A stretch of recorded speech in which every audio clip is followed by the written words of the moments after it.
emergente desse começo de ano, de gestão, a gente aqui com Fernando Melo, o novo secretário de Educação, que fala pra gente, na verdade, como, Fernando, você encontrou a secretaria, como vai ser o ano letivo, se vai ter aulas presenciais, se vai ser aulas remotas, enfim, o Limoeirense, a frota que você recebeu, que a gente viu que está totalmente depedada, né?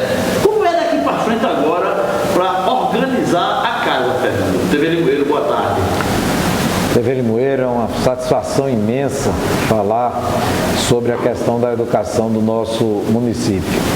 Bem, Jair, nós, evidentemente, nesses primeiros dias de gestão, nós estamos fazendo o que deve ser feito. Nós estamos fazendo o levantamento de todo o quadro de funcionários, de todo o quadro da secretaria, seja do ponto de vista de profissionais, no tocante a professores, a educação de uma forma mais restrita ao espaço de sala de aula, como também dos próprios funcionários, que são os agentes administrativos, enfim, um levantamento de todo o pessoal.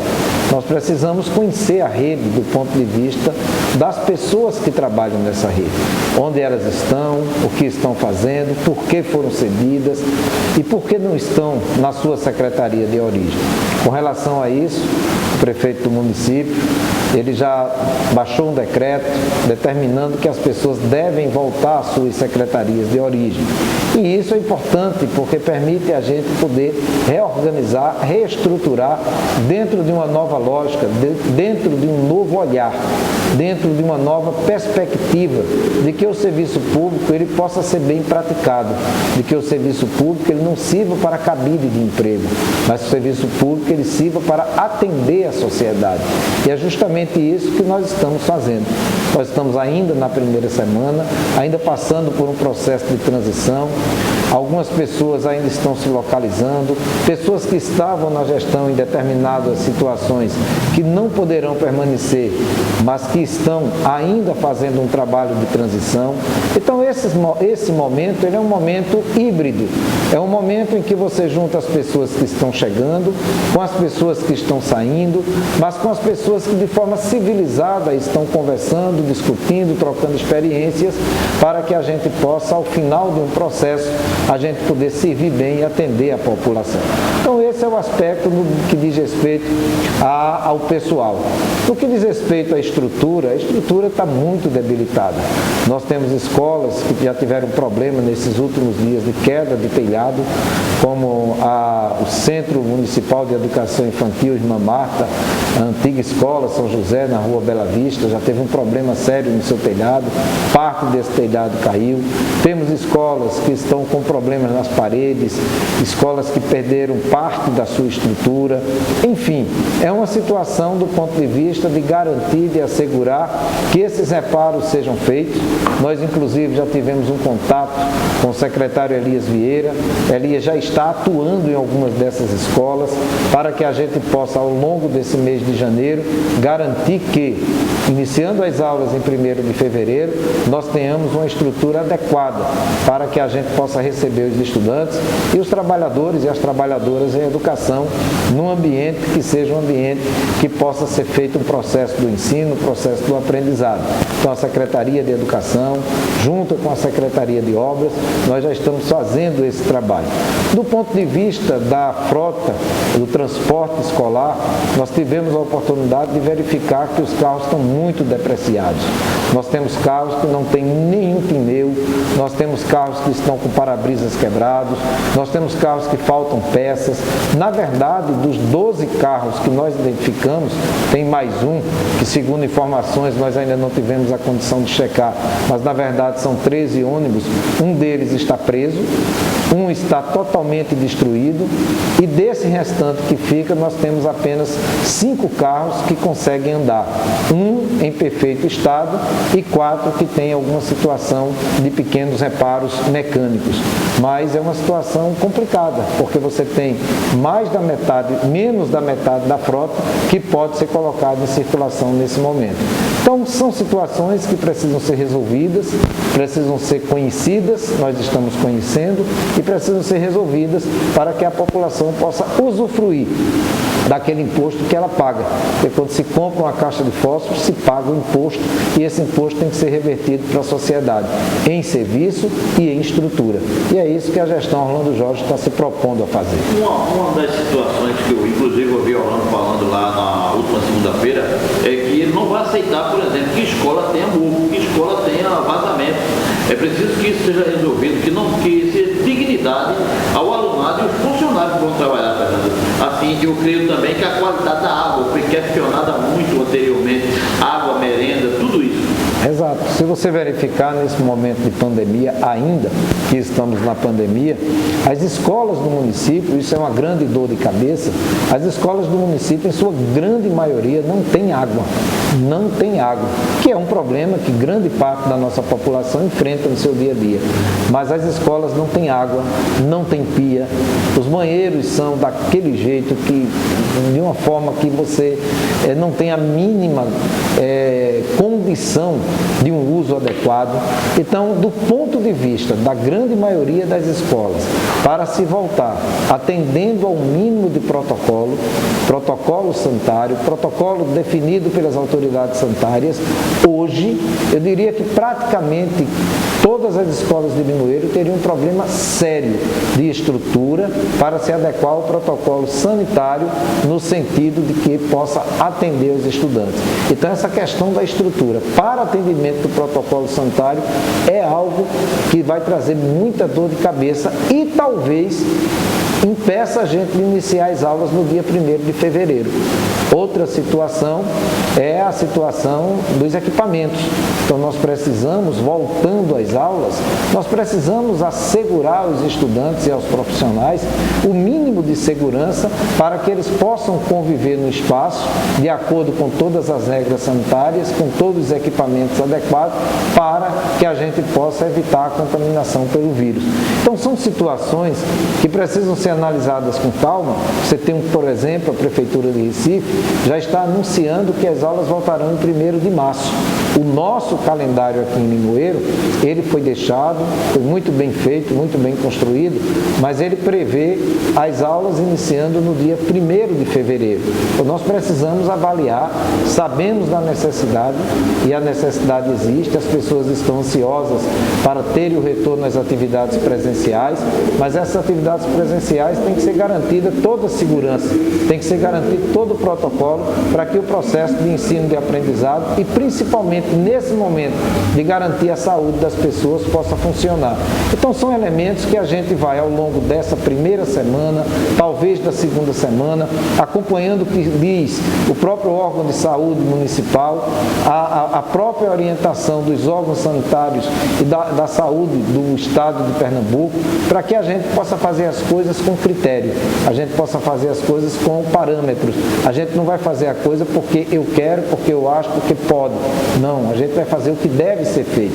E o que deve ser feito vai ser orientado por quem deve orientar. Então, do ponto de vista do retorno às aulas, da garantia dos estudantes, da garantia aos trabalhadores e às trabalhadoras em educação, a gente vai verificar com certeza o que dizem os órgãos de saúde, os órgãos sanitários, na perspectiva de que nós possamos, ao fazer o retorno, fazer de forma muito tranquila e cumprir o nosso papel, o papel social que nos cabe. Fernando, uma pergunta que eu vi nas redes sociais é, não, Fernando é sindicalista, mas talvez seja por isso mesmo que tende a ter uma boa administração, porque você já tem um olhar e uma larga experiência enquanto sindicalista para saber a necessidade, tanto dos professores quanto dos alunos. Exato. Eu tive uma experiência, isso vai com certeza nos ajudar bastante nessa nova missão. Eu pude trabalhar praticamente 20 anos trabalhando como professor em sala de aula. Trabalhei como professor na rede pública e trabalhei como professor na rede privada. E sempre procurei manter o mesmo padrão, tanto em uma como a outra. Então foram praticamente 19 a 20 anos da minha vida atuando como professor, em muitas vezes manhã, tarde e noite. Daí assumi um movimento sindical passei parte desse movimento sindical, dessa militância sindical, foi paralela ao próprio trabalho de sala de aula. Depois, por assumir outras funções que exigiam da gente, demandavam da gente mais tempo, nós passamos a ocupar esses espaços e, evidentemente, tivemos que deixar o trabalho de sala de aula. Então, eu tive a oportunidade de ver a educação por muito tempo como professor, dentro da sala de aula, sentir todas as dificuldades, todos os problemas que a categoria sente. Tive a oportunidade de verificar e lutar para que esses problemas fossem minimizados, passando aí 34 anos da minha vida no movimento reivindicatório, no movimento do sindicato, na luta sindical dos trabalhadores e das trabalhadoras. Foi outra grande experiência que eu pude usufruir dessa minha vida, dessa minha militância sindical. Além disso, dentro do sindicato, tive a possibilidade de participar de diversos conselhos, dentre eles o Conselho da Alimentação Escolar, dentre eles o Conselho Estadual de Educação. Hoje não, né? Até o mês de dezembro, participei do Conselho Nacional de Entidades, que é um órgão vinculado à Confederação Nacional dos Trabalhadores em Educação. Pude participar do movimento cooperativista, representando Pernambuco no SESCOP Nacional, que é o Serviço Nacional de Cooperativismo, de aprendizado do cooperativismo. Então eu pude verificar, ver, enxergar a educação de todos os ângulos, como gestor, como coordenador, como vice-gestor, enfim, como professor, como sindicalista, como conselheiro estadual de educação, como conselheiro nacional do Serviço Nacional de Aprendizagem do Cooperativismo. Então, toda essa vida, toda essa experiência, com certeza ela vai nos ajudar nesse trabalho, que é um trabalho coletivo que nós estamos aqui iniciando na Secretaria de Educação de Limoeiro. Fernando, para a gente finalizar, você está preparando aí o raio-x de tudo que você encontrou, como está a educação no Limoeiro, para levar para o limoeirense, assim como foi feito pela Secretaria de Obras? Nós estamos sendo convocados pelo prefeito Orlando Jorge, e Orlando, ele precisa se situar e estar bem informado sobre cada área do município, sobre todas as áreas da gestão pública. E dessa forma, Orlando está convocando todos os secretários para apresentarem através de um documento escrito, para fazermos uma apresentação do quadro que nós recebemos da gestão anterior. É um quadro, de certa forma, em algumas situações, chega a ser desolador. É uma situação que a gente esperava que fosse encontrar, mas em alguns aspectos o problema é muito mais grave do que a gente esperava. Mas a gente não está aqui para estar reclamando, a gente está aqui porque a sociedade quer que alguém resolva os problemas. Então a sociedade quer que a gestão, que a nova gestão, ela cumpra o seu papel. Então, é como diz Orlando, nós não viemos aqui para reclamar de ninguém, mas é preciso dizer como nós estamos recebendo a secretaria, como nós estamos recebendo a gestão. Agora, o que nós temos que fazer é gestão. Temos que fazer gestão, temos que nos empenhar e temos que fazer com que a sociedade compreenda que a gente vai começar, como diz Orlando, estreito para terminar amplo. A gente vai ser humilde, vai ser sereno, mas a gente vai estar muito atento a todas as necessidades e os encaminhamentos que a gente precisa no dia a dia colocar em prática para que aos poucos, que nada pode ser feito do dia para a noite, e mágica é ilusão. A gente quer fazer algo que seja concreto e que a sociedade ela comece a perceber a mudança na gestão pública de Limoeiro. Não somente na educação, mas na educação em todas as outras áreas, tendo aí como orientação esse grande gestor que é o prefeito Orlando Jorge. Fernando, muito obrigado pela atenção. Outra pergunta que eu estou esquecendo vai existir seleção simplificada para professores na questão dos contratos? É uma pergunta que perguntaram muito nas redes sociais. Se vai existir essa seleção simplificada? Nós queremos trabalhar com critério. Nós não queremos trabalhar do ponto de vista de usar a política para atender a grupos políticos. Nós queremos usar a política para atender a sociedade. Então, nesse sentido, nós vamos trabalhar com critérios. Orlando tem sido muito claro no sentido de orientar todos os secretários para que a gente faça um trabalho voltado para a sociedade. A seleção simplificada é algo importante. Por exemplo, a Prefeitura de Paudalho, recentemente, já anunciou que está fazendo sua seleção simplificada. Então, modelos exitosos, como foi a própria gestão de Paudalho, por onde Orlando passou, esses modelos exitosos, eles têm que ser copiados. E copiar coisa boa não é ruim. Copiar coisa boa é muito bom e dá certeza de que alguém já fez, deu certo e a gente pode seguir e fazer certo também. Então, vamos ser democráticos, vamos trabalhar no processo de definição das equipes, da seleção, vamos organizar a nossa casa para que em pouco tempo a sociedade possa contribuir no processo de avaliação, no processo de também apontar algumas outras saídas para que a gente possa, nessa sintonia, gestão e população, fazer um trabalho dinâmico, mas um trabalho, acima de tudo, diferente e comprometido com as pessoas, comprometido com a vida das pessoas e fazendo o que deve ser feito. O serviço público a serviço das pessoas. Fernando, obrigado. Dizer que o menino de vidro agora são os homens de aço. Essa história aí dos meninos de vidro, né, vem desde a eleição de 1996, quando Orlando candidato a prefeito, eu na vice, e a gente falava muito de transparência. E para fechar, Jair, eu quero deixar aqui claro um exemplo concreto de transparência. Nós, na próxima renovação do Conselho Municipal do Fundeb, na próxima renovação, nós teremos um presidente do Conselho do Fundeb escolhido pelos professores. Os professores, os profissionais da educação vão definir quem será o presidente do Conselho Municipal do Fundeb.